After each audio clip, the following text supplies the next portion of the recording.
Hello everyone, welcome back to Blow Par with myself, Lovery.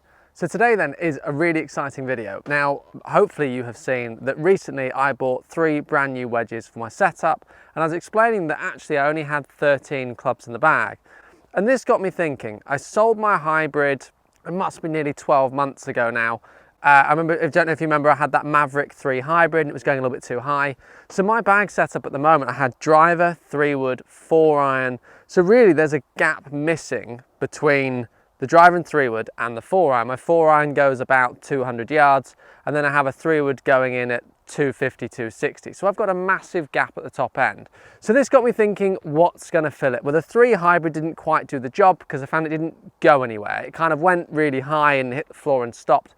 And I've used 2-irons in the past with steel shafts and I haven't really liked the feel of them. However, I came across a really interesting buy on eBay. Now, I'm not a big one for buying clubs on eBay, but I happened to see this club and I thought I might be in a position actually where I could bring this club back to life, give it a bit of love, and hopefully it will then help me out any other tees. So the club that I found was a P790 Udi 2-iron.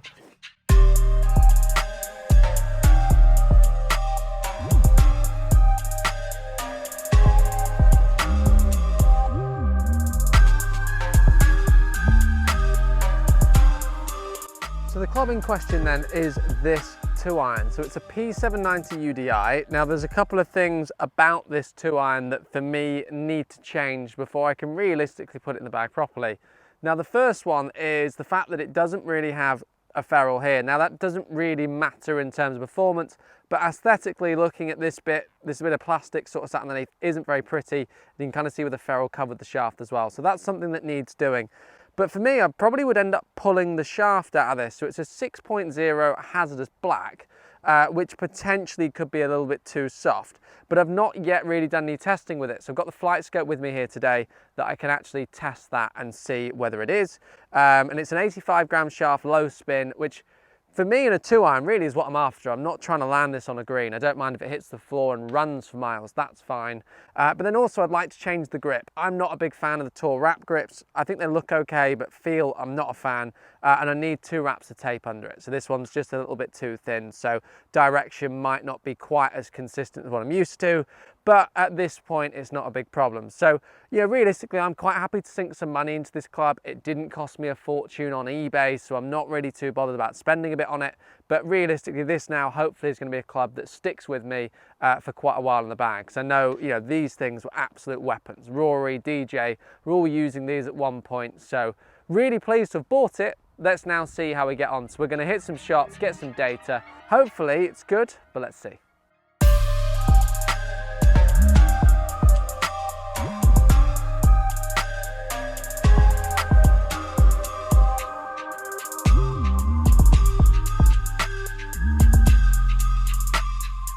Just filmed this pretty much already and I've had to take my Apple Watch off because when I use it so I can see myself and know what I'm setting up, but what it's done is it's hit the zoom bit, so actually you've spent most of it just looking at my chest / pelvis. Probably not what you want to see. So I mean, these balls aren't 100% balls because we have only got a limited amount of space. I think it's about 245 from when you're in the bay. So hitting into the corner, it's probably about 270, 280. So they are coming up a little bit shorter than what we'd see with a proper ball. But as long as we're aware of that, that's fine. And then I know the differences, say, between my 7-iron, what I was hitting earlier, and what I see on the course. So I can make an educated guess. Let's have a whirl then over that marker, over the yellow flag.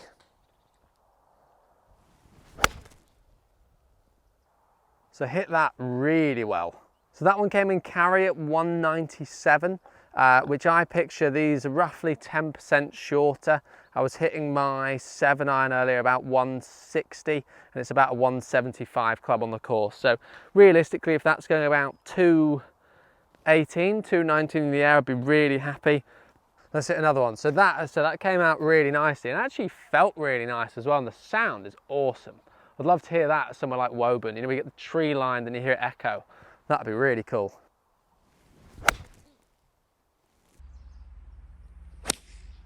Hit that really nicely as well, and I love that flight. That's so low. So that was a really nice shot, hit that really well. So carry distance there, 196, and that launched at 8 degrees. This is the club that I need for that windy day. Just hitting it normally and launching at 8 degrees. Like, that is just not gonna move around in the wind. And equally, that thing's gonna chase when it hits the floor. Oh, blocked it a little bit, but I tell you what, I've caught that well. Now that was a little bit of a higher launch. Be interested to see what the carry is on that. So 9.7 launch, up a bit, carried at 211. So now we're starting to make this club sing. I tell you what, it feels awesome. Spin rate 3000, so that's kind of where my 3-wood is at the minute, which I'm okay with. As I say, I'm not trying to land this on the green. I don't want the thing to stop quickly. This, I need chasing out there. I'm not gonna hit this into a green. I just want it to chase when it hits the floor in a fairway. We all have it, don't we? That tee shot that you don't like. Well, this is the club I'm hoping them to be able to use.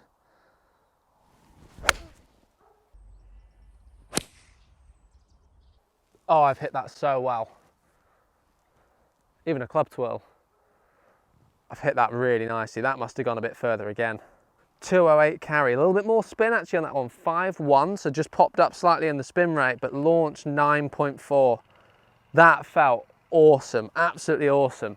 Now the thing I really like about this, which has got me now thinking, do I change the shaft or not, is it feels like I can go after it a bit in the 6. Hazardous blacks have a feeling, or have a habit of feeling quite numb and not much feedback, but I can feel quite a lot coming from this shaft. It'd be interesting to see what my club head speed is, to see whether actually I would be potentially needing an X, or if I could get away with the stiff. So club speed there about 104 miles an hour. So realistically, it probably would be an X in an ideal world, but if I'm going to keep hitting it straight, why would I then change it if it feels quite controlled? I mean, when my 3-wood, I've got a 6.0 hazardous red, and I really like that. So maybe I might stay in the just in the stiff in this. I'm just going to now hit a couple of shots where I just feel like I'm trying to hit what I call a trap draw. So I'm trying to get it to come out a little bit lower. It should chase a bit more, but equally it's going to move a bit from right to left in the air. And this is probably what I'd hit if I didn't feel very comfortable on a tee box. So just try and guide one down there slightly using a trap draw. So let's just see whether I can do that now.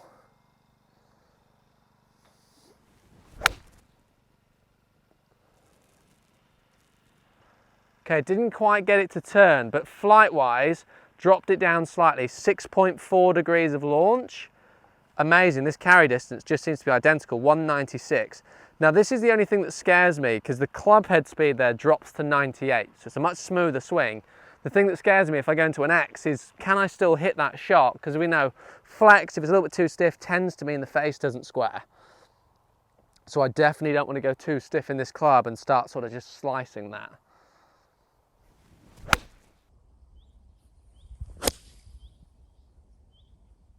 There we go. Hit that one better. Horizontal launch, it's saying there is 1.8. Carried 178, that's ridiculous. I mean, if that's launching at 1.8, that is just absolutely insane how low that would look. I mean, you've got to think I'm hitting a slightly downhill here and then up at the end. Or relatively flat probably in this first part. So yeah, that's cool. But the nice thing is I kept the spin on it. Kept the spin at 2.9. Spin rate drops too much, obviously the ball drops out the air. So I want the spin to stay on there a little bit. We'll ignore that one. I'll tell you what, I'm going to leave it in there. I'm going to leave it in there. You guys can have some fun watching a half shank carry distance. No, it's not 227. You've made that up, Flight Scope. Sorry. I love you to bits, but you've made that up. There we go. Get it turning a little bit. That's nice. Get that chase. Like that. That came out lower. Yeah, 1.3. So this is good. And I mean, yes, I know some of you will be watching this. Why do you want to launch it at 1.3? Like, what's the point in that? This is a shot that I like to play. It's one I need to have in my locker, and I've not had it because I can't get a 4-iron to launch low enough and chase enough. And then a 3-wood obviously just tries to pop the ball up. So having something where I can play that shot and feel a bit more confident again on a tee shot. I could hit this, let it chase down there, 210, 220, something like that, or just hit the standard shot. See that on a windy day would be awesome. and just have something then that's a bit of a fairway finder, and that's really going to suit my game. So I'll definitely keep you guys updated with what I'm going to do on the journey. I'm going to put the picture of the data up now. Yeah, that for me is a really promising first hit with my new 2-iron. So guys, thank you very much for watching today's video. Really appreciate you taking the time out of your day to watch it. Obviously it's great fun for me because I get a new golf club in the process. But as I say, if you did enjoy today's video, please make sure to hit that like button. Please make sure to also subscribe to the channel and hit the bell icon to stay up to date with all my latest releases. Guys, thank you for watching. I'll see you very soon.